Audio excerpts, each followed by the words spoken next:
Donc Thierry Baudin-Hulin, les éditions L'Œil ébloui. Voilà.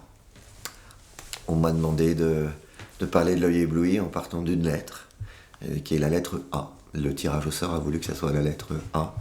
Donc tout commence par la lettre A. Peut-être commencer par lire un extrait d'un livre que j'ai sorti récemment, qui est un abécédaire, justement. Et ça va bien en plus avec le thème du salon BD Plume. Et le A de l'abécédaire, c'est l'amour de l'art. L'artiste s'attriste, l'artiste s'acharne à agrandir les aquarelles amorales de son cœur, etc. Tout commence par le A et par l'amour de l'art. Donc c'est bien par l'amour de l'art que L'Œil ébloui est né, par l'amour des écrits, de l'auteur, de l'artiste, auteur, artiste. J'ai créé cette maison en 2013, il y a 6 ans maintenant, et c'est la littérature, le mot, la lettre qui est au cœur de mon projet. Fiction, roman, nouvelle, poésie. L'abécédaire est bien un recueil de poésie. Font mon univers et je vais chercher les choses qui me touchent au plus profond de moi par amour de l'art. Voilà. Les auteurs féminins ou masculins que je vais chercher sont des gens que je connais, que j'ai appris à connaître, que j'ai rencontrés et qui ont écrit des choses qui me touchent particulièrement et avec qui je crée une relation de profonde amitié. Amitié. Je ne conçois pas le travail d'éditeur sans qu'il y ait un travail fort entre l'auteur et l'éditeur et celui qui va promouvoir l'ouvrage ou l'écrit que l'écrivain a conçu. Donc c'est par amour de l'auteur, par amour des écrits que tout se crée, que tout se fait. Dans les auteurs commençant par A, il y en a un que j'ai publié 2 fois, Andrieux, Jean-Paul Andrieux. Jean-Paul Andrieux, qui est un professeur à l'université d'Assas à Paris, est aussi écrivain et de très beaux récits, Le Flacon, qui m'a écrit exprès pour moi, et puis un ouvrage de poésie qui est le Rêve d'Okuzai. Voilà. Et le Rêve d'Okuzai que je vous présente ici parce que justement l'auteur a travaillé avec un artiste.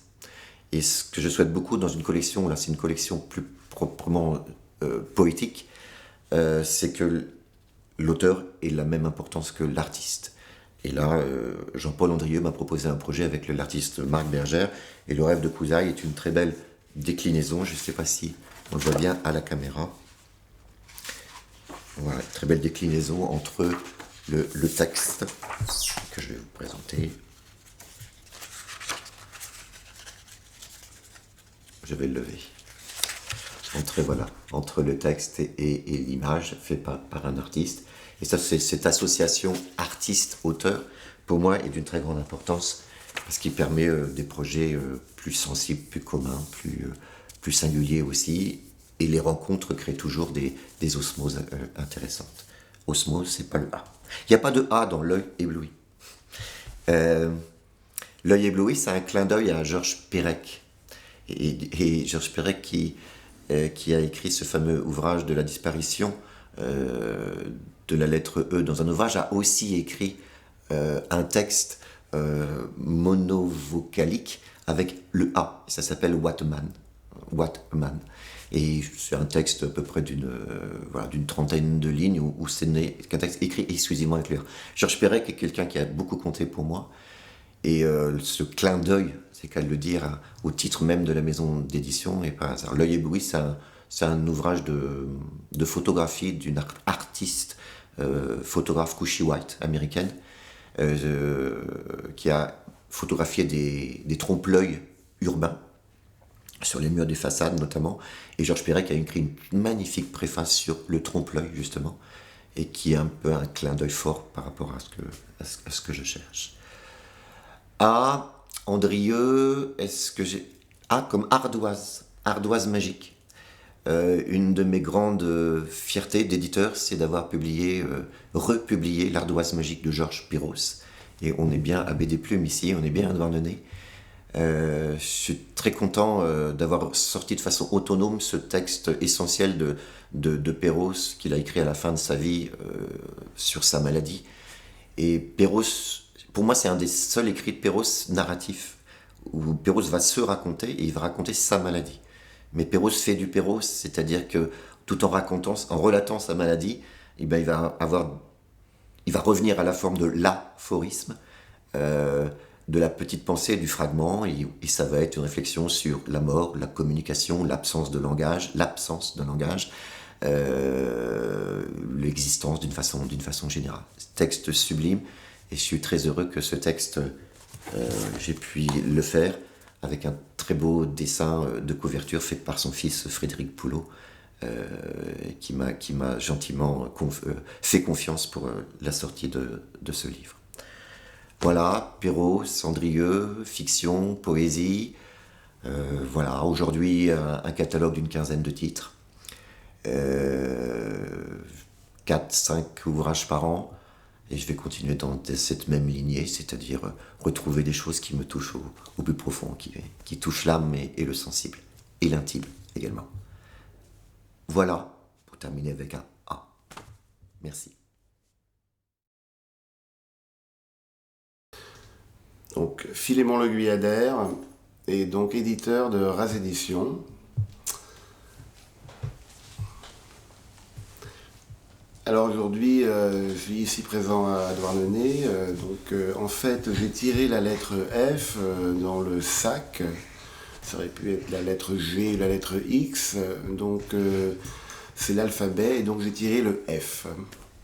Donc F comme femme, par exemple, ou alors Federico Garcia Lorca, je pense à ça à l'instant. France aussi, comme la chanson de Sardou, le paquebot France. Et alors autrement, si on veut revenir à mon histoire des maisons d'édition, est-ce que j'ai un F? Je regarde, je ne suis pas sûr d'avoir un F.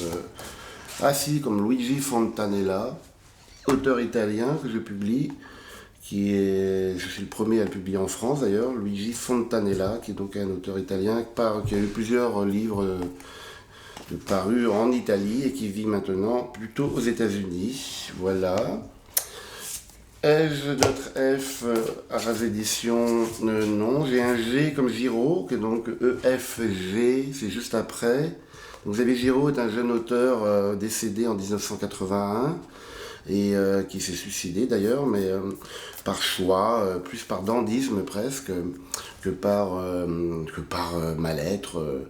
Donc j'ai publié dans ce livre-là environ 120 poèmes, je crois, 160. Et il y a les dates, donc c'est entre l'âge de 14 et 20 ans, date de son suicide à 20 ans. Xavier Giraud. Villes intérieures, il n'y avait pas laissé de titre, donc c'est moi qui ai choisi le thème, le titre Villes intérieures, parce que le nom, la ville vient très souvent dans le livre. Voilà, la ville au sens large. Hein. F, ça ressemble à Zell aussi, Lucien Fell, au lieu de Lucien Zell. Donc c'est un auteur américain que je publie aussi, qui est pour la première fois publié en France, donc une traduction, qui vit à Prague. Que je connais, enfin que j'avais rencontré à Prague il y a une quinzaine d'années de ça, par hasard sur un trottoir. Il se trouve qu'il avait un livre d'art. Je le croise sur un trottoir et j'avais l'impression de connaître. Je lui demande, moi j'avais une caisse à violon avec moi, et je lui demande, mais on se connaît, tout ça. On était à Prague, donc je parle en anglais, parce que Prague, je parle pas un mot de tchèque. Et il me dit. Il me regarde, il me répond en anglais, et il me dit no, I don't know, enfin I don't think qu'on se connaît. Et enfin, il s'avère qu'il avait un livre d'Arthur Rimbaud dans sa poche. Et moi aussi, quoi. Alors, c'était improbable. Et qui me disait que le soir même, il faisait une présentation dans un café vers les ambassades et qu'il m'invite à y aller, quoi. Et donc voilà. C'est comme ça que j'ai rencontré Lucien Zell. Et en fait. 10 ans plus tard, maintenant il y a 15 ans plus tard, j'avais gardé son contact et je savais qu'il était écrivain-poète et donc je lui ai demandé s'il avait des textes à me proposer. Et il en avait et voilà, j'ai fait un choix dans l'ensemble et j'ai donc publié ce livre-là par-dessus donc Les Vergers du désir, Lucien Zell, Philémon le Guyadère, bon bref, je tombe dessus, donc c'est moi-même. Donc Philémon le Fuyer à l'air, si je prends un F à la place du G. Donc un livre en 3 parties, La Crevie, qui veut dire crevivre, crever et vivre. Donc j'ai pris quelques poètes qui ont tous eu une mort un petit peu spécifique ou une mort à la con, on va dire la même chose. Donc Baudelaire, Pasolini qui s'est fait écraser comme une crêpe par une voiture à côté de Rome. Et suivi de Montgoélan. Alors Montgoélan qui, voyez-vous, Montgoélan qui a la flemme, la grosse flemme, Montgoélan qui a l'air un peu con quand il marche sur le bitume avec ses pattes palmées, Montgoélan qui passe sa vie à chier, je l'aime bien, Montgoélan qui t'observe depuis les toits voisins, en fait, etc., etc. Montgoélan, c'est un peu moi, c'est un peu vous, c'est tout le monde, quoi. Hein. Donc j'ai écrit ce livre-là, en fait, à Douarnenez, en un été, plus ou moins. Et je trouve que En fait, je voulais faire 304 Montgoélan, parce que je voulais acheter une 304 cabriolet à l'époque. Et en fait, j'en ai gardé que 130, je crois, je sais plus. Les poèmes russes, c'est des poèmes plus courts qui ont été écrits plutôt à Paris. F, comme Pascal Perrault, Arnaud Bourvin. Voilà. Alors vous voyez, ça c'est la biscotte plutôt avec de la confiture de fraises. Et ça c'est donc la biscotte donc avec de l'herbe verte dessus. Alors c'est le livre le moins cher, 10 €, et c'est le moins cher parce que c'est le plus petit. Plus le livre est grand, plus c'est cher. J'avais dit ça à une fille qui avait acheté le livre et elle me dit il n'y a rien dedans. Et en fait il n'y a pas beaucoup de phrases. Je dis il n'y a rien dedans, c'est pour ça que c'est pas cher. C'est 10 €, c'est le prix d'une pizza. Et la pizza on la mange et on la chie dans la nuit. Alors que ça on l'achète, on l'a pour la vie. Donc il faut relativiser le prix des livres de poésie, c'est toujours pareil. Je sais que c'est cher, 10 €, mais c'est pas si cher que ça. C'est le prix d'une pizza, et encore une mauvaise pizza. Hein. Donc La Gazelle de Thomson, donc ça c'est le dernier livre paru d'ailleurs, qui est une collection un petit peu différente. Il y a plusieurs collections à Rave Éditions, il y en a 4 différentes en fait. Il y a des collections plus livres d'artistes, et il y a aussi une collection, donc la collection Rave, qui est la collection de base, hein, avec un code couleur, hein, comme vous avez vu, un petit peu les mêmes. Le format varie, mais c'est quand même... il y a une maquette un peu identique. Alors que la collection POV, tous les livres sont un peu différents. Il y a plus de liberté, je veux dire, au niveau de la maquette. Et donc là, il y a donc un texte de Jacques Vincent. Et en général, dans cette collection-là, c'est un texte, de rencontre d'un texte avec ou des photographies ou des dessins. Il y a un visuel avec, c'est ça que je veux dire. Donc dans ce livre-là, c'est un texte de Jacques Vincent avec des chaises de Roberto Cedrone. Alors les textes étaient en amont, et après les chaises sont ici. Roberto Cedrone, qui était donc un peintre, illustrateur, comédien dans sa jeunesse, argentin, et qui vivait donc à Douarnenez. Il était un ami personnel, et j'ai partagé un atelier avec lui à Douarnenez d'ailleurs.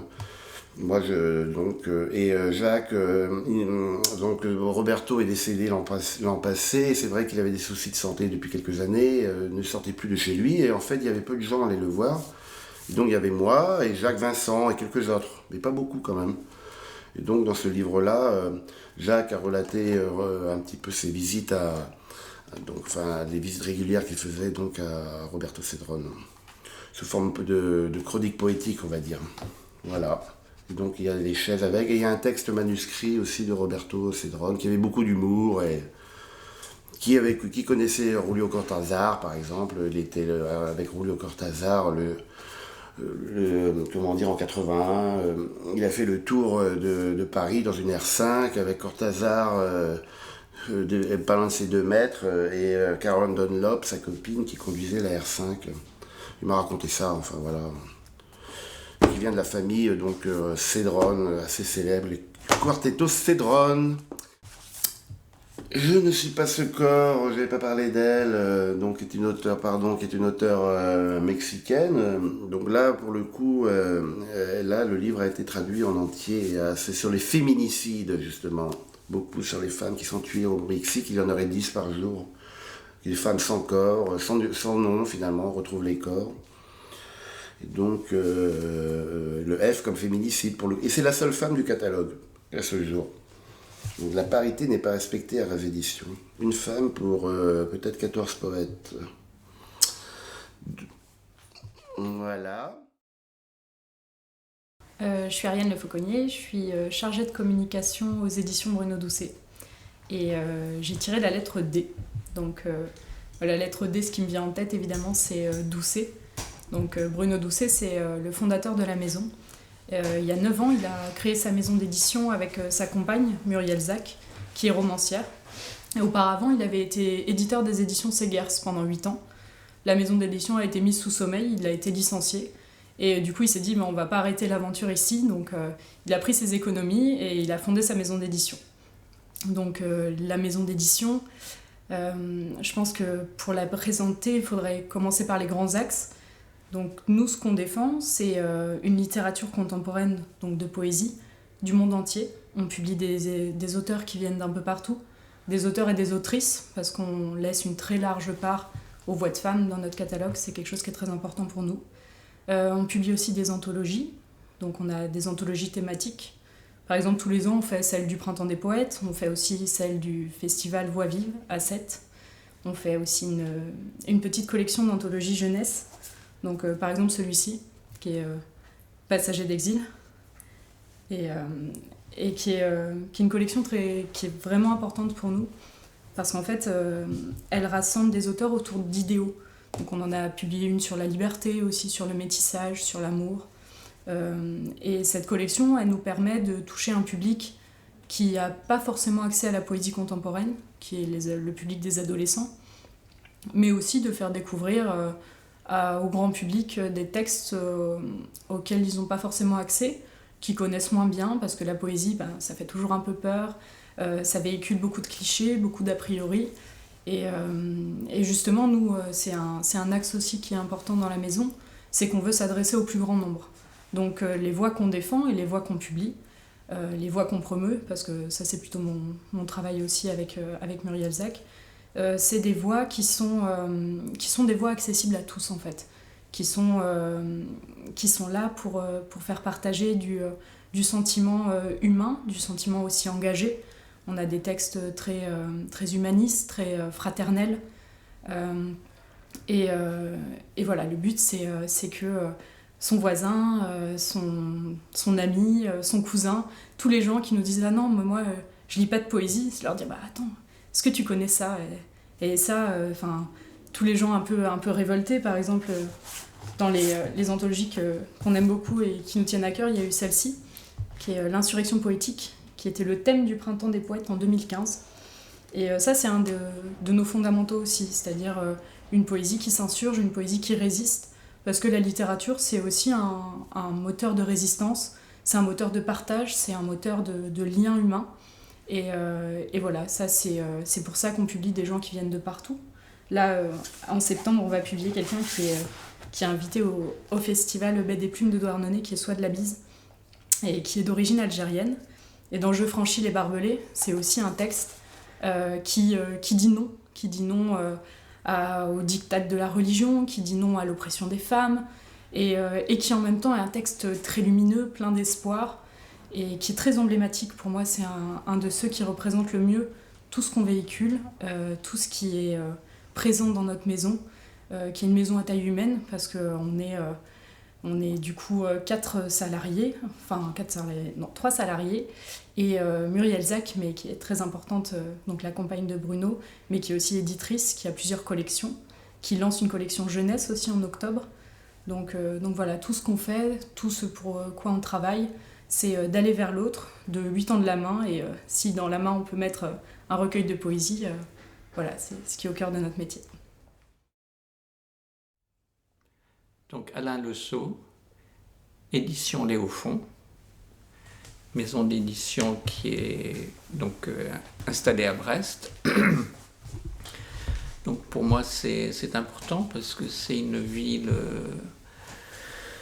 que j'avais quittée pendant 13 ans pour m'installer à Paris pour des raisons professionnelles. Et donc je suis retourné en 2003 et je travaille dans l'édition depuis 1989. Je suis correcteur dans l'édition, donc indépendant.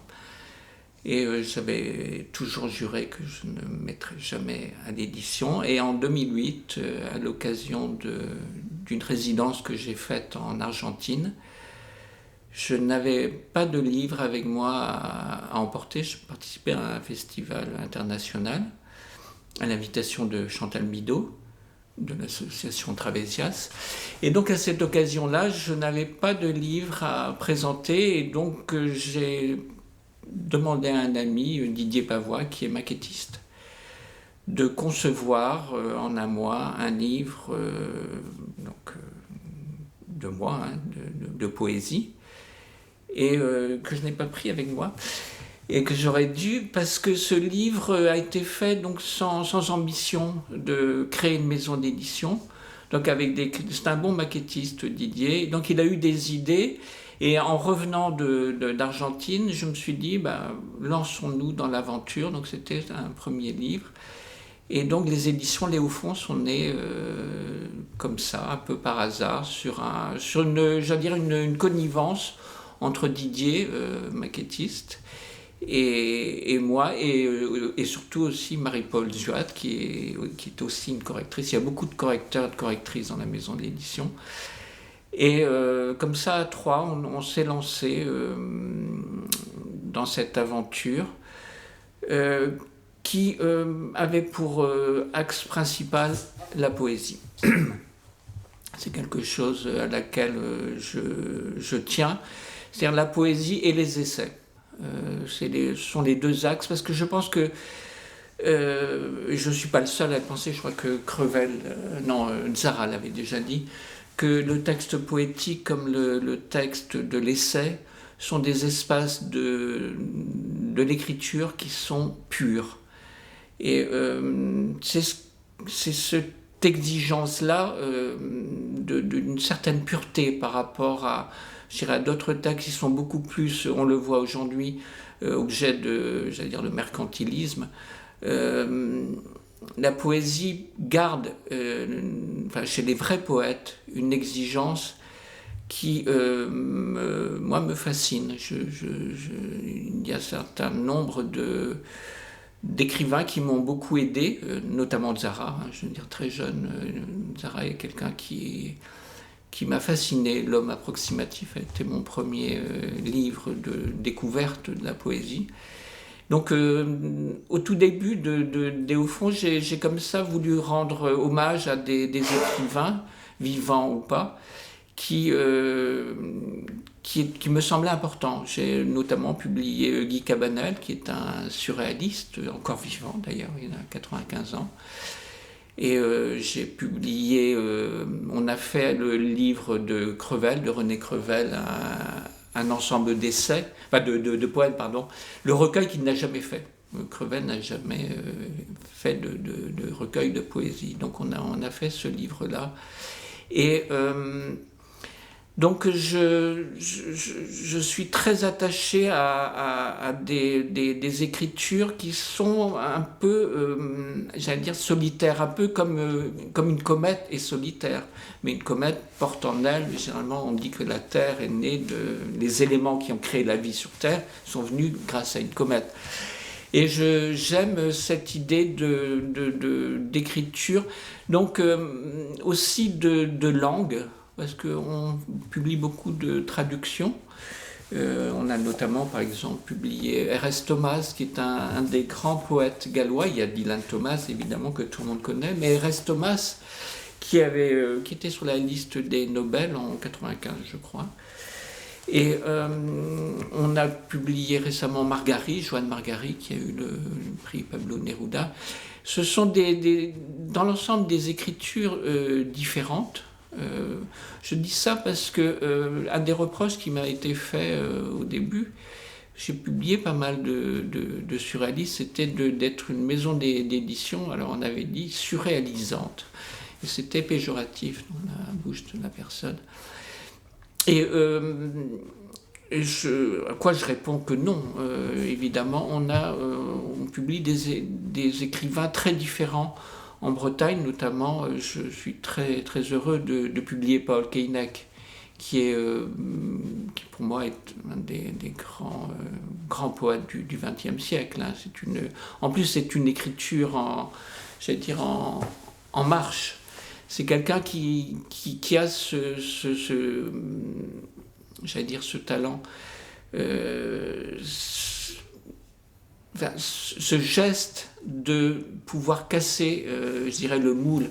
C'est-à-dire que certains écrivains que j'ai beaucoup aimés, dont René Char par exemple, à la fin René Char fait un peu du René Char, c'est-à-dire qu'on est un peu toujours sur le même répertoire. Paul Koenig, lui, change.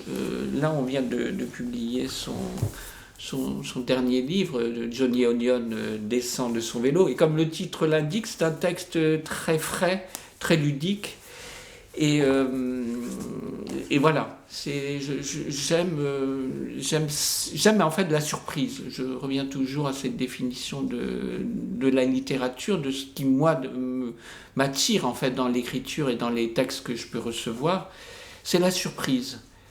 C'est important. Bon, pour nous, c'est difficile, on publie donc pas mal de traductions, mais d'un point de vue,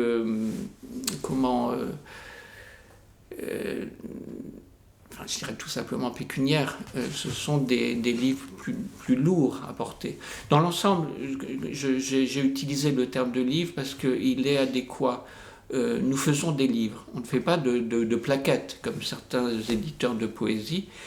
On fait des livres, donc ça veut dire donc un certain nombre de pages. Ça veut dire que souvent on rassemble, par exemple, plusieurs textes. Donc on a aussi fait le choix c'est un choix délibéré dès le départ, de faire des couvertures en couleur.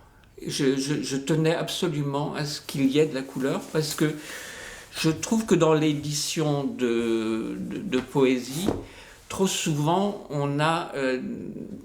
j'aimais beaucoup des éditions Fata Morgana, mais on a une espèce d'austérité, j'allais dire, janséniste, qui m'énerve un peu. C'est là comme si le livre disait « je suis très sérieux, donc je suis très austère ». Donc je me suis dit, je vais mettre de la couleur dans mes couvertures, et surtout, de plus en plus, je fais appel à des peintres ou des graphistes, avec cette idée que il y a à ce niveau-là une conjonction entre le texte et l'auteur de l'illustration. C'est important. C'est important que les livres... Et ce qui est important aussi, et on peut le voir là, tous les trois, c'est que c'est le maquettiste qui m'avait dit ça. J'aurais dit, il avait mis tous les livres par terre, puis il était monté sur une mezzanine, et puis il regardait d'en haut, et il me disait, tu sais, c'est comme une famille, hein. Ils se ressemblent, mais ils sont tous différents. Et je pense que l'édition, le catalogue d'un éditeur doit être ressemblé à ça. C'est pas une idée originale, je crois que c'était Jérôme Lindon des éditions de Minuit qui disait ça. Il dit, je fais une famille, je choisis mes auteurs parce que je veux créer une famille. Et je pense que c'est une belle définition du geste éditorial qui est de créer une famille. Alors moi, il y a beaucoup d'étrangers. Donc on essaie à ce niveau-là aussi de faire des livres bilingues. C'est pas toujours possible, mais je pense que c'est très important de donner la langue d'origine avec la traduction.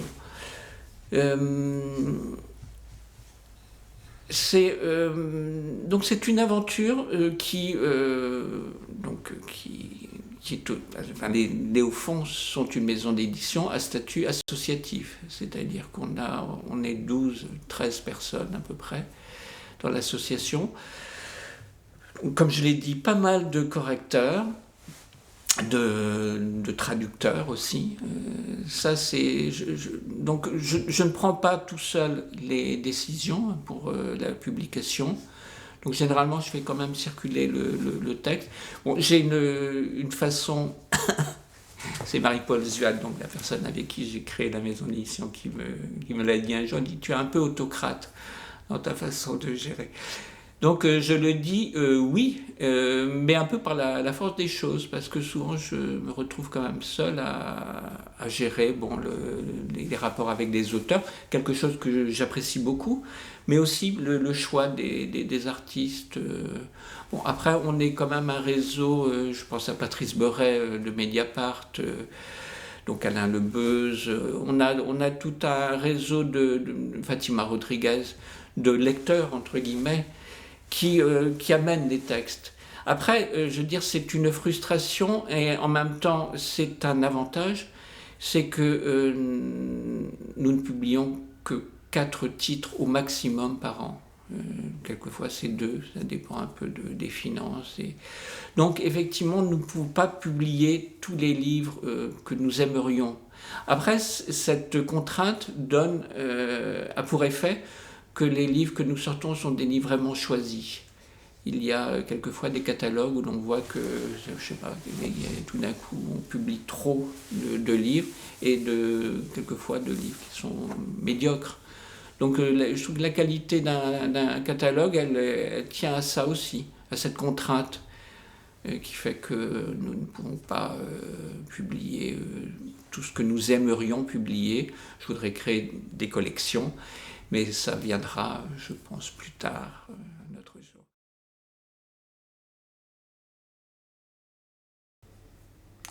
Donc je m'appelle Alain Rebourg et je représente ici les éditions Isabelle Sauvage. Alors il y a un petit jeu qui m'a été proposé, c'est de tirer une lettre dans un petit sac et j'ai tiré la lettre S. Ce qui tombe plutôt bien puisque je représente les éditions Isabelle Sauvage, et donc je suis directement dans mon sujet puisque Sauvage commence par un S, au cas où quelques personnes n'auraient pas saisi. Voilà. Les éditions Isabelle Sauvage, ils sont créés autour de justement Isabelle Sauvage en 2002, qui est typographe et qui faisait des livres d'artistes. Et puis en 2007, avec moi, on a décidé d'étendre un peu les éditions voilà, et donc on a commencé à publier des livres classiques en offset, etc. Donc plutôt de la poésie et du récit contemporain, enfin des écritures nouvelles, on va dire, parce que la poésie est un peu complexe. Et donc, on a créé une première collection qui est celle-là, qui s'appelle Présent Imparfait, qui est notre collection un peu phare et qu'on tient donc depuis 2007. Et on est à, je sais pas, une cinquantaine de titres depuis 2007 dans cette collection. Et puis on a décidé un peu d'élargir les choses. Et donc on a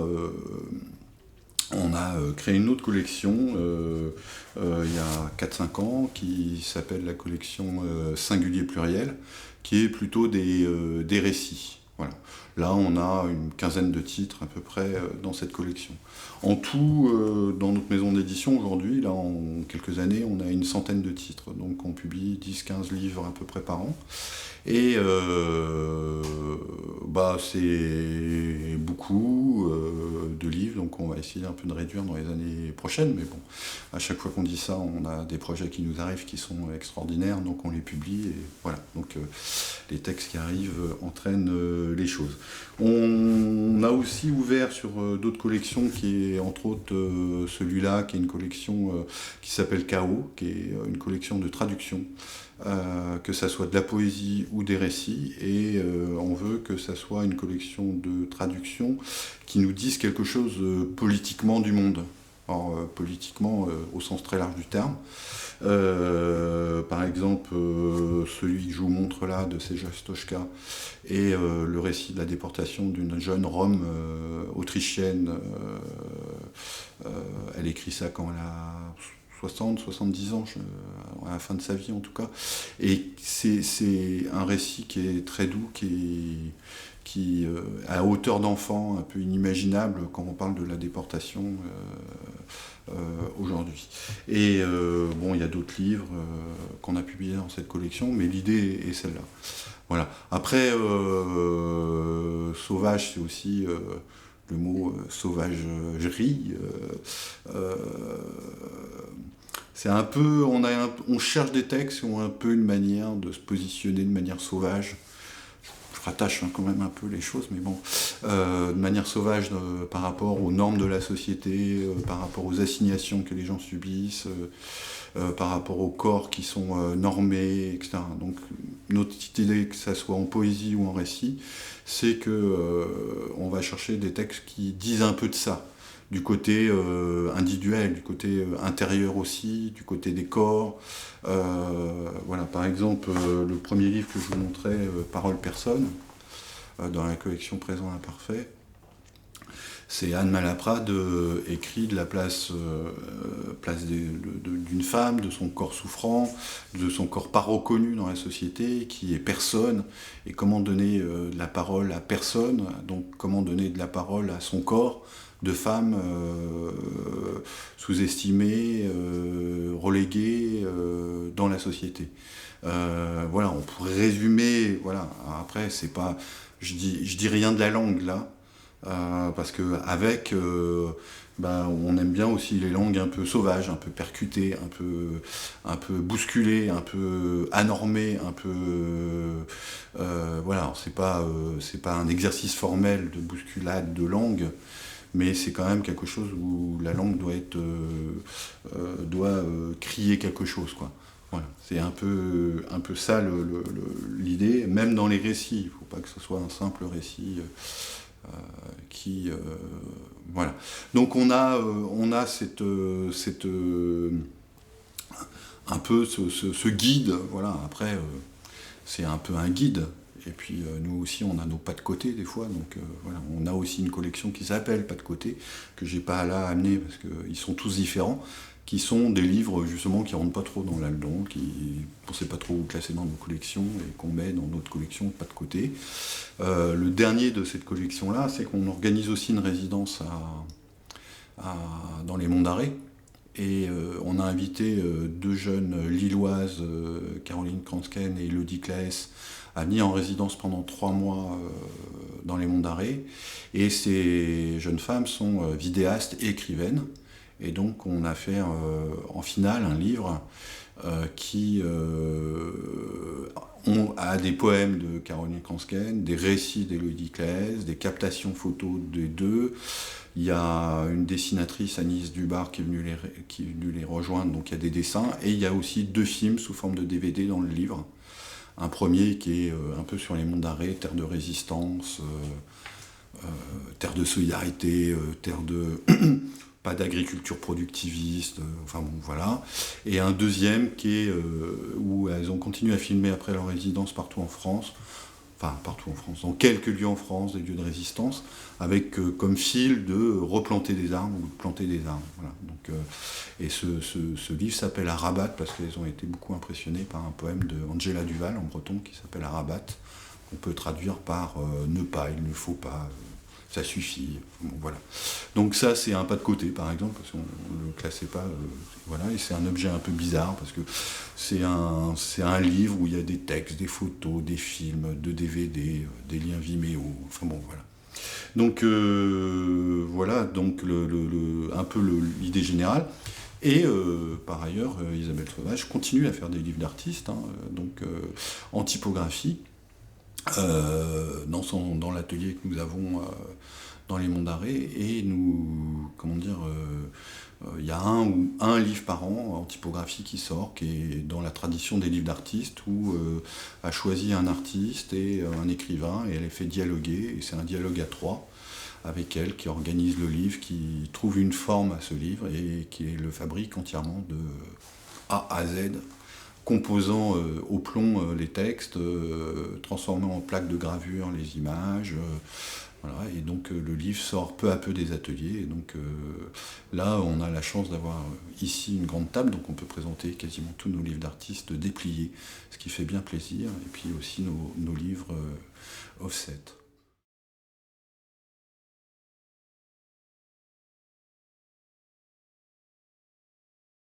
Gérard Martin, édition L'Étoile des Limites.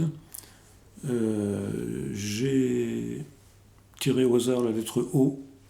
Donc je vais partir du dernier livre que nous venons de publier, qui s'intitule Alite Manon Tropo. C'est un ouvrage de poésie d'un jeune auteur d'une quarantaine d'années. Ce sont des fragments, des fragments prose poétique. Notre maison d'édition a été créée en fait à Charleville-Mézières, la ville natale d'Arthur Rimbaud, où je travaillais à l'époque. Et donc ça, c'était en 1985. Et pendant une douzaine d'années, je n'ai plus rien publié parce que le travail que je faisais me prenait trop de temps. Je n'avais plus la possibilité de m'occuper de cette maison d'édition. Et c'est une fois à la retraite que j'ai pu reprendre ce travail, cette passion, je devrais dire. Et en même temps, nous avons déménagé avec mon épouse Natalia dans le Lot, près de Figeac. Et c'est donc de là que nous sommes venus à Douarnenez aujourd'hui. Donc notre maison a, disons, c'est la poésie et les alentours de la poésie. Nous avons 3 collections. Une collection de poésie proprement dite, d'où est extrait de ce livre dont je parlais à l'instant, Alite Manon Tropo, de Mathieu Nuss.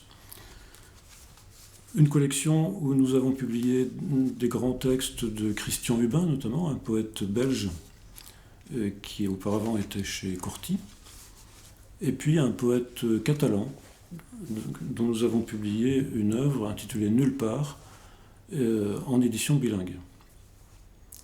Et puis, donc ça c'est une collection qui s'intitule Parlant seul. Parlant seul parce que Parlant seul, c'est le titre d'un des livres de Christian Hubin. Et Parlant seul parce que, moi je considère qu'un poète, quel qu'il soit, a une parole un peu solitaire finalement.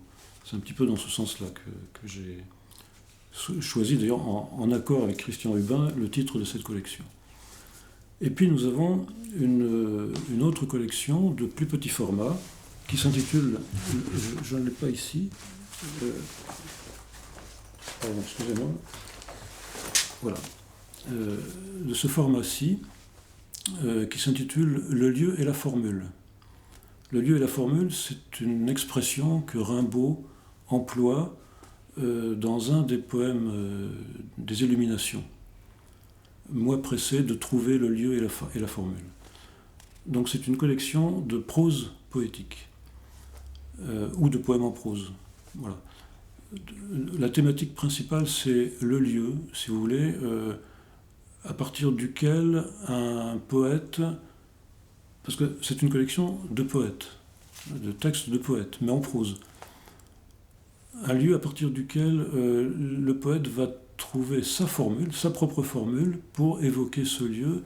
Il ne s'agit pas de faire un texte disons, de guide touristique en quelque sorte, mais plutôt un lieu de présence. Vous voyez ce que je veux dire, hein, vraiment un lieu de présence et vraiment une écriture poétique. Donc dans cette collection, on a des gens, on a des noms assez connus. On a démarré avec un texte d'André Velter, Guy Goffet. D'ailleurs, c'est avec Guy Goffet qui, à l'époque, habitait à Charleville-Mézières, qu'on a travaillé un peu la maquette de la collection. Guy Goffet, Hubert Haddad, Salas Tétier, et puis il y a des gens moins connus, celui-ci par exemple, Alain Éludu, géographique, ce sont des poèmes en prose. Donc voilà. Et puis, nous avons créé tout dernièrement une troisième collection d'essais de poètes sur des poètes. Et le premier titre, c'est un essai de Yves Leclerc, un poète qui est publié notamment chez Gallimard, mais pas uniquement, sur Pierre-Albert Jourdan, qui était un poète ami de René Char, de Yves Bonnefoy, de Philippe Jacotet, etc., qui vivait à la fois dans la région parisienne et à Carombes, dans le Vaucluse, et qui avait fondé aussi une revue de poésie intitulée Port des Singes, en hommage à René Daumal. Donc c'est une collection d'essais intitulée L'Atelier Céleste, dans laquelle des poètes, encore une fois, écrivent, mais de manière... Il ne s'agit pas de publier des textes d'érudition, hein, ce n'est pas du tout l'idée de la collection, mais plutôt des textes assez libres sur un poète qui les a particulièrement touchés. Voilà. Je ne sais pas si j'ai le temps de lire des extraits, mais... Alors voilà. Par exemple, pour donner une idée du ton de ce livre sur Pierre-Albert Jourdan, il vient de balayer la terrasse. Premier exercice d'assouplissement matinal. Façon de faire sa toilette mentale. Le grand ménage. Maintenant, laissant aller le temps où il veut, délié, il suit son stage d'herbe, assis sur une vieille pierre au bout du monde de son jardin, parmi de hautes touffes de romarin et de lavande, toutes vibrantes d'abeilles. Tel est son butin, son but du matin, sa butinerie. On dirait qu'il converse avec elle, tant il en paraît proche, comme il s'incline devant la cigale, la fourmi ou la menthe religieuse, comme il médite sur le manuscrit enluminé d'une aile de papillon. Royauté renversée. Loin de Paris, il contemple le chemin de poussière, ravi dans le ravin du monde. En bas, le village de Carombes et la géométrie complexe de ses toits de tuiles, tel un tableau cubiste. Le frêle chapeau de dentelle d'ombre que dessine en filigrane la fine armature du campanile dans le pollen bleuâtre de la lumière provençale. Quelques langues de fumée s'échevèlent et flânent lentement sous le soleil radieux, au-dessus des collines et des vignobles vers les monts du Vaucluse, commentant ces ébauches de paysages bleu patinir. De l'autre côté, comme une écriture cursive sur un carnet, la ligne crénelée que dessine la crête des Alpilles. Pierre-Albert Jourdan a le sens de la hauteur, bien qu'il sache garder les pieds sur terre. Il a le goût de l'espace et de l'horizon. Il n'aime pas l'enfermement mental. Il aime les ciels et les nuages qui passent. C'est un paysagiste et un nuagiste. D'où sa vocation de pointre, peut-être, de faire partager, par les mots hauts en couleur, ses lumières. Donc voilà un petit peu pour donner une idée de cette collection. Vous voyez, c'est pas du tout un texte d'érudition d'universitaire. Hein. Donc c'est un petit peu dans ce sens-là qu'on ouvre cette nouvelle collection et nous allons publier l'année prochaine une plaquette de textes sur Nerval écrit par Gabriel Bounour, un spécialiste de la poésie française du XXe siècle et qui est décédé, mais qui était aussi un haut fonctionnaire en Orient. Il a vécu en Égypte, il a vécu au Liban, et il a écrit de merveilleux textes sur la poésie du XXe siècle, et notamment donc deux longs articles qui étaient parus sur Nerval dans des revues dans les années 50, plus un texte d'une conférence. Et donc ça sera publié l'année prochaine. Voilà un petit peu le... Et sinon, parmi les projets, eh bien l'année prochaine aussi... Non, cette année, pardon, un livre de poèmes de Béatrice Bonhomme, un autre livre de Christian Hubin également, en fin d'année ou début d'année prochaine.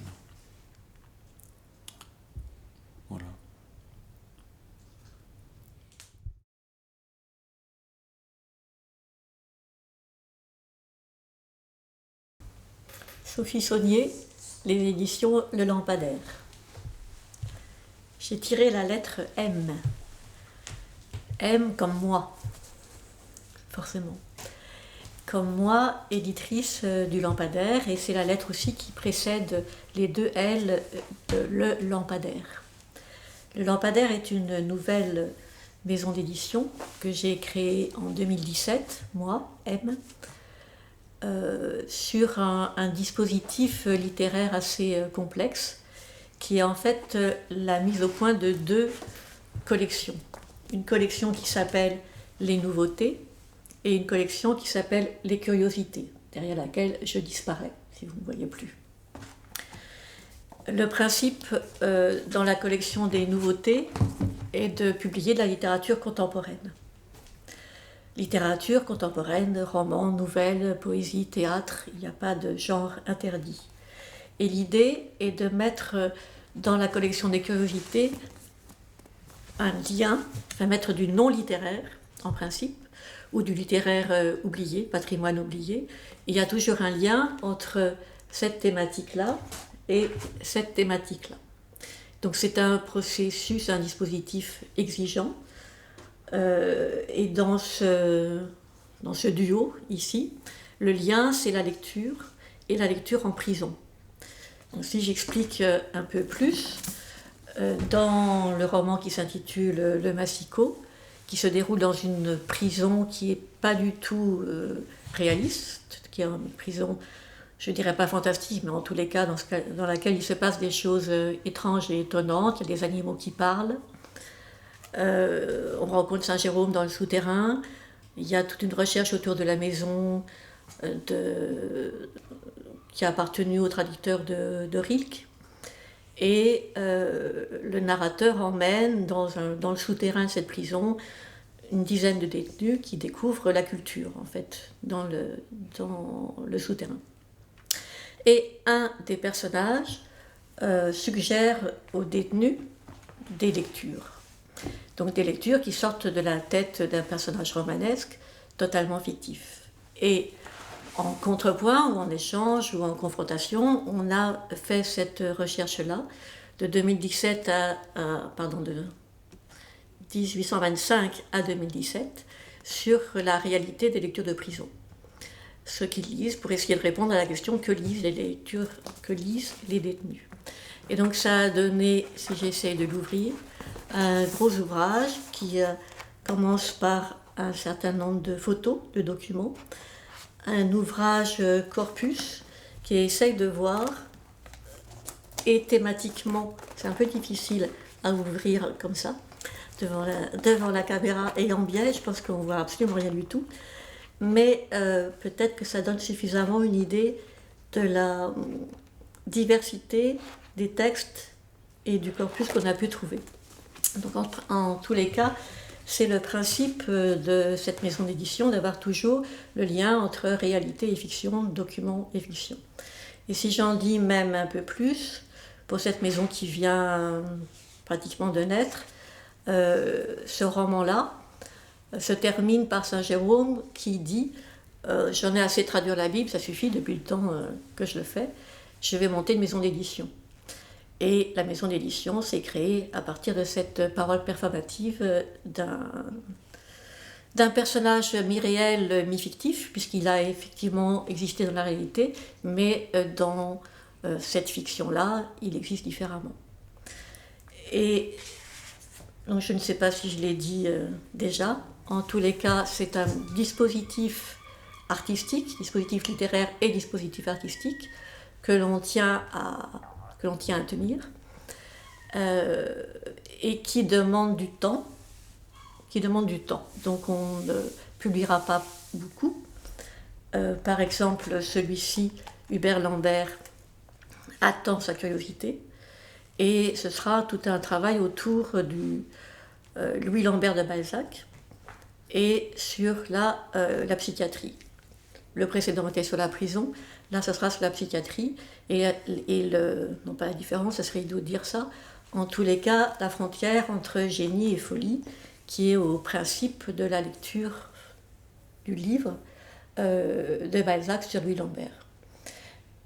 Voilà, et donc on va avancer pas à pas, un peu plus rapidement sur une nouveauté parce que c'est plus facile à fabriquer. Et les curiosités, on prend le temps et l'argent pour le faire. Donc voilà la présentation du lampadaire. Voilà le temps qu'il faudra prendre pour faire les œuvres et pour que les lecteurs puissent y avoir accès.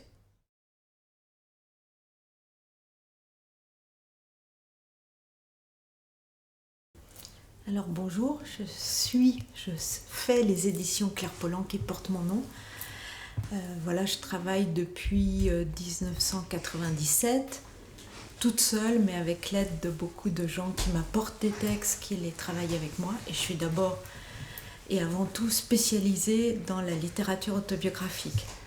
Alors, toute forme de littérature autobiographique, depuis la note de blanchisserie jusqu'au journal intime extrêmement bien écrit et fait pour le public, jusqu'à la correspondance littéraire, jusqu'aux mémoires, les souvenirs, toute forme de littérature autobiographique, vraiment, même très peu écrite, même des notes. Voilà, moi c'est ça que j'aime lire. J'aime pas beaucoup lire de romans et de fiction, et c'est pour ça que je me suis intéressée si fort à la littérature autobiographique. Et c'est pour ça que je suis aussi un petit peu seule sur ce créneau dans l'édition française, parce que ça demande énormément de travail. C'est des textes qu'il faut lire en manuscrit, qu'il faut recopier, qu'il faut introduire, il faut faire des notes, il faut faire des index, toutes choses qui permettent de comprendre intimement le texte qu'on va éditer, et de l'accompagner et de le porter comme ça au jour et de permettre de lui trouver un public. Voilà, c'est tout ce travail que je fais avec l'aide de gens qui m'apportent très gentiment et avec le goût de la qualité du livre bien fait, des textes que je choisis d'éditer ou pas.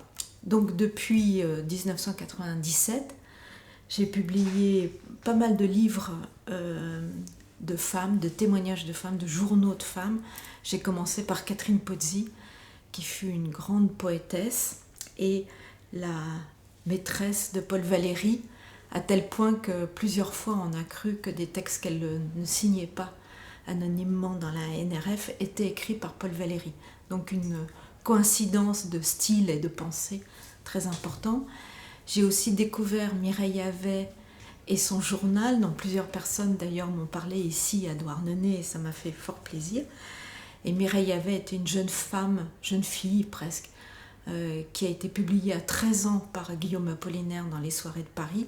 Donc elle avait un côté écrivain prodige. Et elle a continué sur cette lignée, c'était aussi une poétesse. Et puis elle a tenu un journal qui a viré au moment de la Première Guerre mondiale vers deux domaines qu'elle était la seule à pouvoir traiter de cette manière-là, l'homosexualité féminine et la drogue. La guerre étant arrivée, tous ses amis garçons sont partis au front. Elle avait 14 ans, 15 ans à ce moment-là. Et donc elle s'est retrouvée toute seule et elle a jeté son dévolu sur quelques jeunes filles esseulées qui se trouvaient par là. Elle en parle très bien, avec beaucoup de lyrisme et de qualité spirituelle. C'est pas du tout quelque chose de vulgaire, c'est vraiment un très beau témoignage qu'elle fait. Et puis, au lendemain de la Première Guerre mondiale, ça je l'ai appris en travaillant le texte justement, il s'est trouvé que les populations françaises avaient tellement souffert que l'État a permis que des fumeries d'opium s'installent un peu partout, en tout cas à Paris. Il y en avait plus de 76 au lendemain de la Première Guerre mondiale, et Mireille Havet a commencé à fréquenter ces fumeries d'opium avec la veuve de Roland Garros, et de fil en aiguille, elle a commencé à se droguer de plus en plus, et son journal se termine en 1929, 3 ans avant sa mort très prématurée, à 33 ans, par infection généralisée de tout son corps. C'était une femme, une jeune fille qui a vu le mur du fond et qui a appuyé sur l'accélérateur et qui est allée se scratcher comme ça en pleine jeunesse. Mais qui a laissé donc un très très beau journal. J'ai aussi publié le journal de son opposée, Hélène Opnaud, qui était la femme d'un ambassadeur et qui, elle, voyait tout, notait tout, ne donnait aucun commentaire en public et qui, à la fin de sa vie, s'est mise à relire tout son texte et à le dactylographier. Et c'est un journal qui va des années 1918 à 1944, un journal d'une lucidité, d'une tenue absolument irréprochable, vraiment une femme très très bien, et qui a connu beaucoup d'écrivains, et elle s'amusait avec les écrivains, ça la distrayait du milieu diplomatique. Donc on a ces deux tendances dans son journal qui sont tout à fait intéressantes. Et puis je publie aussi beaucoup de correspondances littéraires aussi, donc entre écrivains, à la fois parce que ça m'intéresse beaucoup, bien que ça soit double de travail, parce qu'il faut connaître bien la vie et l'œuvre d'un auteur et la vie et l'œuvre de l'autre auteur, le correspondant et le scripteur. Et ça, j'aime vraiment beaucoup ça, je trouve que c'est très vivant, et puis on voit tous les dessous de l'histoire littéraire, comment les choses se passent vraiment. Et par exemple, récemment, j'ai publié la correspondance entre mon grand-père Jean Paulhan, du temps où il était directeur de la Nouvelle Revue Française, et Pierre Drieux-La Rochelle, qui a été nommé par les Allemands arrivant à Paris en 1940, directeur de la Nouvelle Revue Française à la place de Jean Paulhan. Et leur dialogue aurait pu être conflictuel, c'est comme deux hommes avec une même femme. Eh ben non, pas du tout, il est respectueux, complexe, et ils essayent de maintenir un dialogue malgré les circonstances. Mon grand-père était résistant, Drieux-La Rochelle était collaborationniste, et l'un et l'autre savaient ce que l'autre était, mais ils ont tenté jusqu'au bout, jusqu'à 1944, jusqu'au suicide de Drieux-La Rochelle, qui intervient en 1945, de maintenir un dialogue. Parce qu'ils avaient une idée plus forte que tout, qui était l'amour de la littérature. Et puisqu'on est à Douarnenez, j'ai apporté la correspondance entre mon grand-père et Georges Perros. Alors là, il y a une grosse différence d'âge, parce qu'ils sont... Georges Perros est de la génération suivante, et il est très sauvage, très particulier, et mon grand-père essaye de le faire rentrer dans l'équipe de la NRF, de le convaincre de travailler, de faire des critiques. Et Perros refuse tout ça, tout en étant extrêmement ému que le directeur de la NRF s'intéresse autant à lui. Et mon grand-père s'intéressait à lui parce que c'était un vrai grand écrivain, avec sa sauvagerie, son côté extrêmement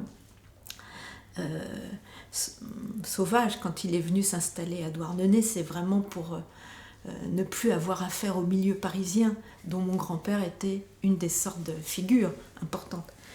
J'ai publié aussi une correspondance très légère, pour ne pas dire leste, de Félix Fénéon, sur lequel il y a actuellement une exposition au Quai Branly, et puis il y aura une autre exposition aussi à l'Orangerie bientôt.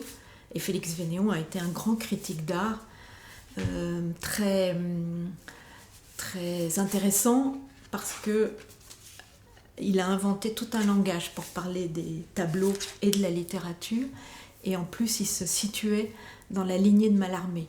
C'est-à-dire que moins il en disait, plus c'était efficace. Ce qui pour un critique, dont on est habitué à les voir bavards, intervenants surtout, Fénéon c'était le genre de bonhomme qui a absolument dissimulé toute trace. Il ne signait pas ses articles, on ne sait pas ce qu'il a fait entre 1920 et 1942 par exemple. C'est long dans la vie de quelqu'un. On sait qu'il a pris sa retraite, et qu'est-ce qu'il a fait? Personne ne sait.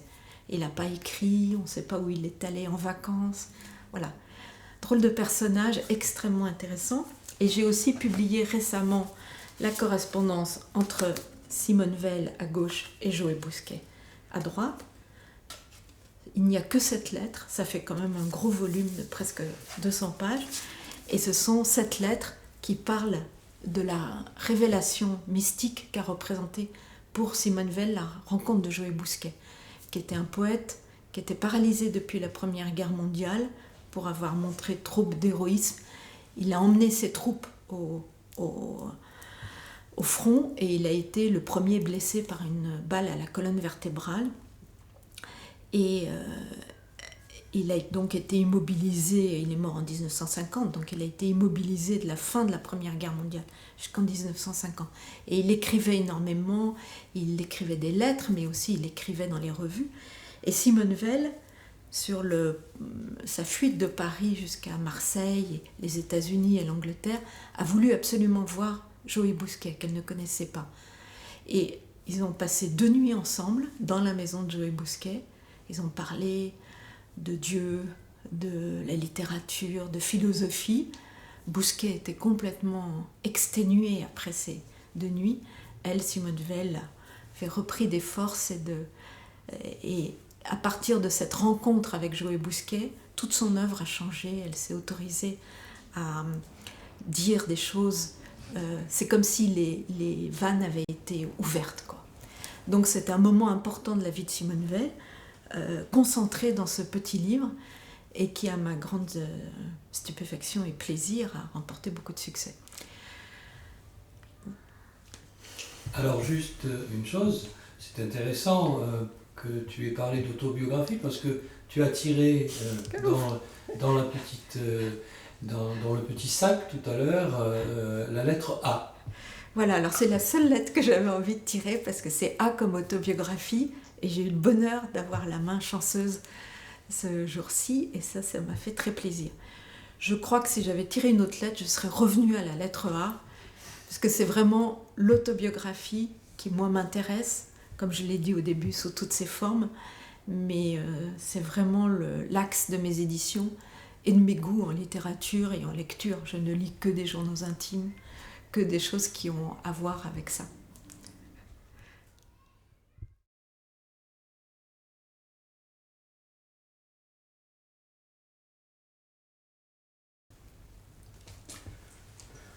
Jean-Marc Flapp, dissonance. Et donc, on va partir autour du B. Et je fais quoi de ça, maintenant? Alors, qu'est-ce qu'on fait sur le B? Ah, c'est comme ça, c'est une sorte de jeu comme ça. Eh ben, on va parler de dissonance un petit peu. Après, sur le B, qu'est-ce que je peux vous dire? L'illustratrice du dernier Dissonance, c'est Hélène Bautista. Hélène Bautista. C'est du B. Vous aviez du B ici avec Luna Beretta. Et on est à B des plumes, ce qui tombe assez bien aussi finalement. Nous y voilà. Que vous dire sur cette petite affaire de notre présence ici? Bah, c'est parce que tout le monde, comme tout le monde ici, on aime beaucoup la poésie, c'est ça? À Beauharnais. Qu'est-ce que je peux vous dire? Qu'on est ravis d'être ici. Oui, oui, les gens m'ont l'air bien. Comme je le disais à notre camarade Jacques Vincent, je trouve que les choses sont bien faites et qu'on est bien accueillis.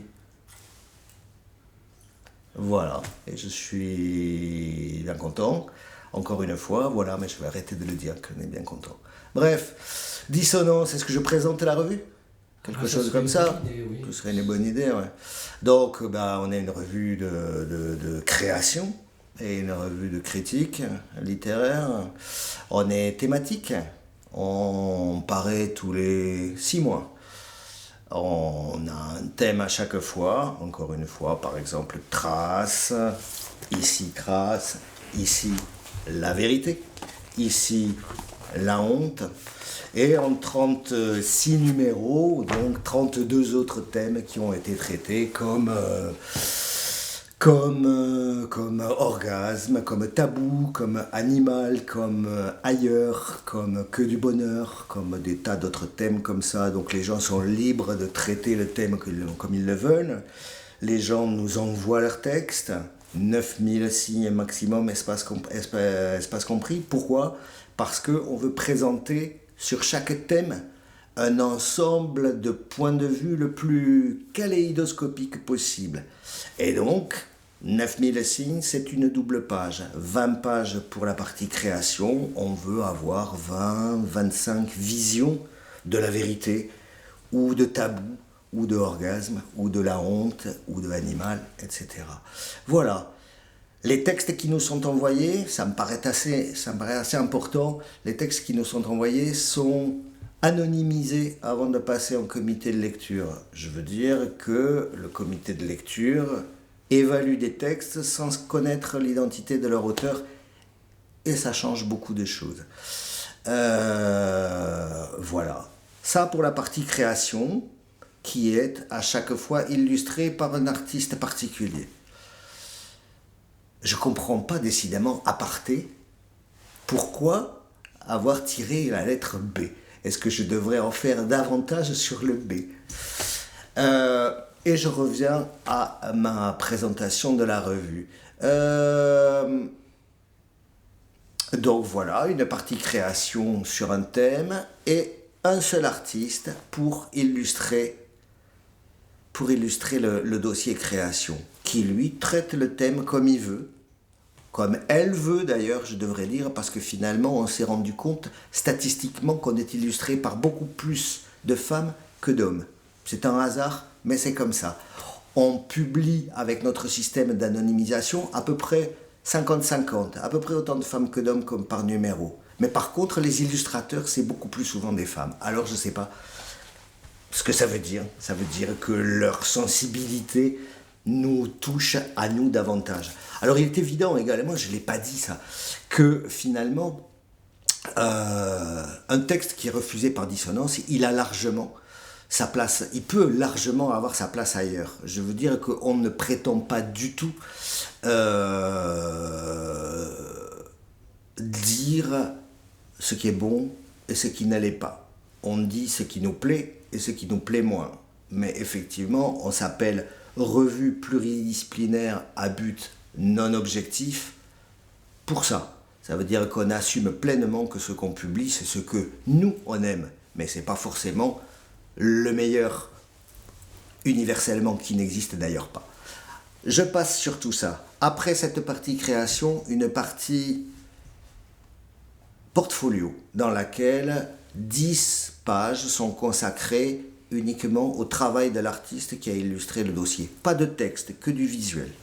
Et puis une partie critique dans laquelle on a des rubriques fixes qui sont une rubrique entretien, donc 24 questions, toujours les mêmes questions, posées à des gens qu'on estime grands, qui ont été jusqu'à présent des gens, alors je vais, en m'excusant d'avance auprès de ceux que je ne vais pas citer, mais les premiers qui me viennent, Valérie Rousseau, Jude Stéphan, Lambert Schlechter, Perrine Lequerec dans le dernier, et bien d'autres, hein, voilà, donc, qui vont pas me revenir immédiatement. Donc une partie comme ça, entretien, une espèce de questionnaire dissonance, toujours le même, qui est toujours illustré par une photo du poète ou de la poétesse enfant.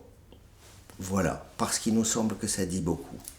Une partie ensuite qui s'appelle, une rubrique ensuite qui s'appelle disjonction, et qui vise à faire parler différemment d'un livre connu. Différemment, je veux dire qu'on a 4 chroniqueuses, chroniqueurs qui tiennent à cette rubrique, à qui on donne en pâture un livre qu'on estime être polémique quelque part. Et on espère avoir, et on a à chaque fois, autant de lectures que autant d'œuvres, autant de comptes rendus, autant de... Finalement, dans le dernier, on a Bastard Battle de Céline Minard. On se rend compte qu'il y a un seul livre, Céline Minard. Ce Bastard Battle de Céline Minard.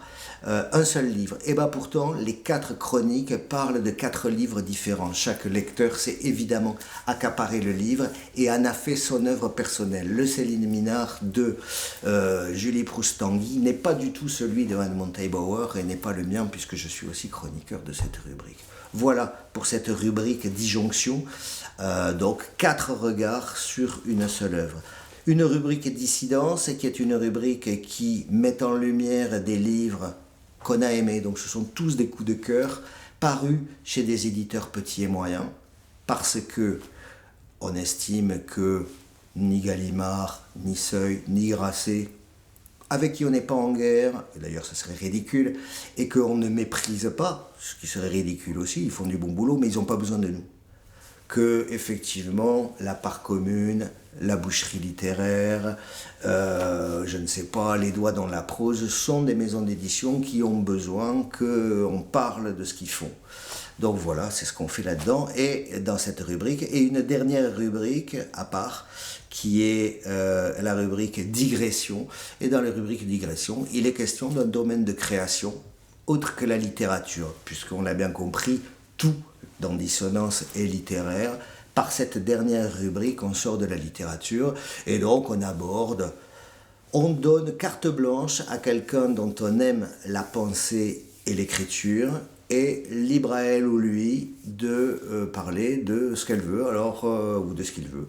On a dans le dernier numéro quelque chose sur le tatouage féminin, on a parlé de la danse, on a parlé du cinéma, on a parlé de choses comme ça. Une des prochaines digressions portera sur Alexander McQueen, donc sur la haute couture, voilà, avec Alexander McQueen mort à 40 ans comme d'aucuns le savent ou pas, et puis c'est pas grave, ils le sauront en lisant le numéro. Et la dernière page de Dissonance est un appel à texte pour le prochain numéro. Donc voilà, La Vérité, dernier numéro, paru, prochain numéro, impur, mais c'est trop tard, il y avait jusqu'au 24 juillet pour proposer des textes. Et voilà, globalement, ce que je peux vous dire.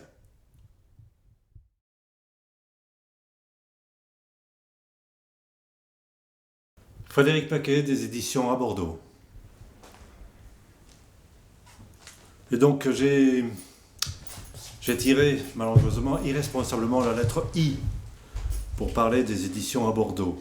Et à Bordeaux qui veut dire à bord du navire, donc je vais m'embarquer dans une aventure avec cette lettre I.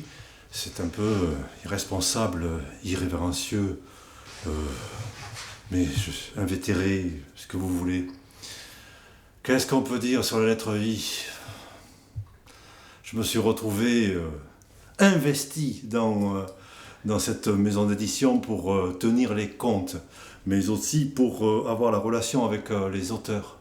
Et des auteurs qui parfois me demandent alors, avec un point d'exclamation, alors, combien on en a vendu, est-ce incroyable ? Et je réponds... eux sont plutôt avec le point d'interrogation et moi je réponds avec le point d'exclamation. Désolé, nous sommes peu investis de la dramaturgie de ce peu de ventes, puisque la poésie contemporaine ne concerne que peu de lecteurs, c'est quelques petits pourcentages qui aiment les écrivains vivants. En poésie qui ont des choses à dire, c'est terrible, c'est terrible.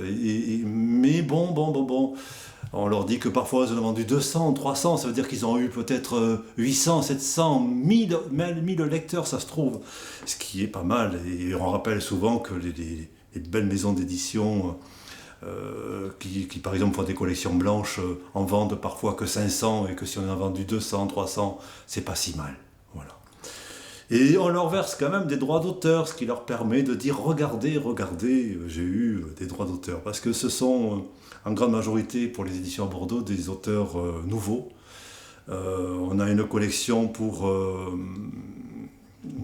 les jeunes auteurs, qui ont moins de 30 ans, qui s'appelle L'Appel du Large. L'Appel du Large parce que on aime bien aussi tout ce qui a trait à la mer, puisqu'à Bordeaux, à bord du navire. Et nous sommes à Bordeaux, situé à Bordeaux, qui est une ville au bord de l'eau, comme tout le monde le sait. Une ville qui sera inondée dès que la marée va monter. Et on a aussi une collection qui s'appelle donc Quand Garonne monte, ce qui veut dire quand la Garonne monte, quand la mer monte. Donc, et cette collection est destinée aux auteurs qui sont déjà aguerris, dont on entend déjà parler, dont on entend déjà la parole. Donc, Quand Garonne monte, dans le Gascon de Bordeaux. Et nous aimons aussi d'ailleurs les auteurs locaux.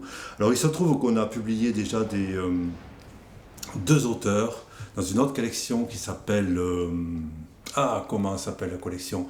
La Lanterne du Passeur, toujours dans la mer, destinée aux auteurs morts, mais dont la parole est encore aujourd'hui vivante. Donc nous avons publié le grand auteur Jasmin, le coiffeur d'Agen, qui est devenu un poète internationalement connu à l'époque, mais internationalement connu en France, puis oublié, qui a laissé sa statue à Agen, d'où il était natif, et qui écrivait en français et en occitan. À l'époque, le français se parlait encore avec des accents, ce qui fait que son accent gascon était entendu même en région parisienne, même en Bretagne, où on roulait les airs, où on comprenait, on entendait les accents. Aujourd'hui, les accents, on ne les entend plus, puisque l'accent, il faut le cacher, ce n'est pas bien, l'accent. Voilà. Donc moi, j'ai encore un peu d'accent par snobisme, et parce que je suis aussi attaché à la terre de mes ancêtres. Mais si vous voulez entendre, par exemple, un peu de paroles en occitan, Carles Diaz, qui est un de nos auteurs, qui a déjà écrit quelques livres chez nous, nous venons juste de sortir Sus la Talvère en marge. Sus la Talvère, ça veut dire en marge, c'est l'espace du champ qui est non labouré. C'est l'endroit où la charrue peut tourner, où le tracteur peut tourner. C'est-à-dire qu'à la fois c'est un espace qui est pas utile, puisqu'il n'y pousse rien d'autre que de l'herbe qui n'est pas consommable, mais en attendant, il est obligatoire pour que la charrue puisse tourner. Voilà. Et c'est en cela qu'il a voulu travailler sur la Talvère, la marge. Et comme il avait appelé ce livre Sus la Talvère, que c'est un homme qui s'intéresse beaucoup aux langues de France et en général aux langues autochtones, il a voulu le faire traduire en occitan. C'était traduit directement en occitan par Jean-Père Tardieu. Et c'est une très longue poésie. Là, je lis, c'est un frisson d'espoir, une invocation à ceux qui se sont dressés, un chant à la gloire des vaincus, Gloria Victis. C'est-à-dire, il s'est inspiré énormément de la colonisation, puisqu'il est né au Chili, en Amérique du Sud. La colonisation donc de tous ces peuples amérindiens qui ont été colonisés par les Espagnols, les Portugais et autres anglicans. De tout ce que ça représente, et il a fait aussi donc un parallèle avec aussi la colonisation de ce qu'allait devenir le sud de la France, que l'on appelle la Gascogne, l'Occitanie, la Provence et toutes ces régions-là. En gros, le gros tiers du bas de la France. Et voilà, donc nous habitons à Bordeaux, donc au nord de la Gascogne et non pas au sud-ouest de la France. Nous sommes des nord-gascons. Donc je vais vous lire un extrait, donc là c'est en languedocien, un extrait. C'est par exemple, je voulais dire, j'ouvre au hasard, que faire, dormir, fuir, refuser, demeurer. En gascon, ça veut dire kefa, dormi, fugi, refusa, demura. On peut, si on le dit lentement, reconnaître la langue, puisque c'est une langue romane, qui est restée assez romane, comme le portugais, alors que le français est une langue romane qui a été germanisée, c'est autre chose. Voilà. S'extraire mais demeurer, c'est sortir de henmieg, mas demura. Come inescorna l'indifférencia al renonciamento, come cremadure faite all'obbedienza che nous cache des membres de toutes ces alestites per permettre de beire. Marapi, à bouche de brutal, d'une sacrée boucle qui, en couleur comme Kikum, illustre le vieillissement de l'infinite.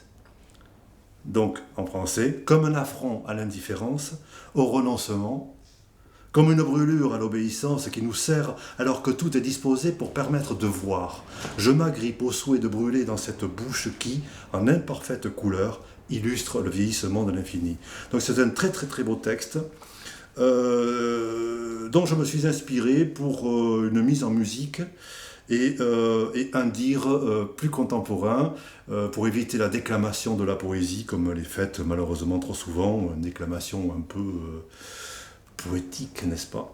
Donc on l'a monté pour un spectacle, pour une performance techno avec un jeune homme de 20 ans qui a fait une musique techno. Donc c'est un livre qui se vend avec CD, musique téléchargeable, ou avec le CD, et les concerts publics sont prévus très bientôt. Donc le livre vient juste de sortir. Donc ça c'est un hors collection, c'est vraiment pour marquer l'année 2019 sur l'année internationale des langues autochtones. Et c'est aussi donc un travail sur le courage pour le prochain printemps de la poésie. Je parlais tout à l'heure de la collection L'Appel du Large. Donc ce sont des petits livres comme cela. Pour les jeunes auteurs qui n'ont jamais publié. Donc c'est une première chance de publication. Donc là c'est Aurélien Delabre, nous en avons eu déjà 5. Alors on publie assez peu chez Bordeaux. On fait une moyenne de 2 livres et demi par an. Donc ça fait 10 ans que nous existons. On fête nos 10 ans, on a été créé en 2019, mais on va fêter nos 10 ans toute l'année 2020, avec la sortie d'une anthologie avec 95 auteurs francophones issus de 12 nationalités différentes. Donc un gros livre, on en reparlera l'année prochaine. Là, donc la collection Appel du Large, nous avons Alexandre Salcède pour À mesure d'ombre, Tristan Blumel, un jeune slammer qui a bien la pêche, qui s'appelle Lampadaire et la baignoire, suivi de Mahjong.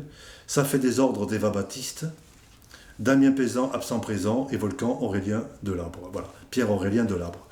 Donc ça permet à ces jeunes auteurs, s'ils ne le savent pas déjà, de comment travailler avec un éditeur, qu'est-ce que le choix des textes, la mise en place des textes, etc., etc. Donc c'est très formateur et c'est un très bon petit ouvrage. Voilà. Donc l'Appel du Large.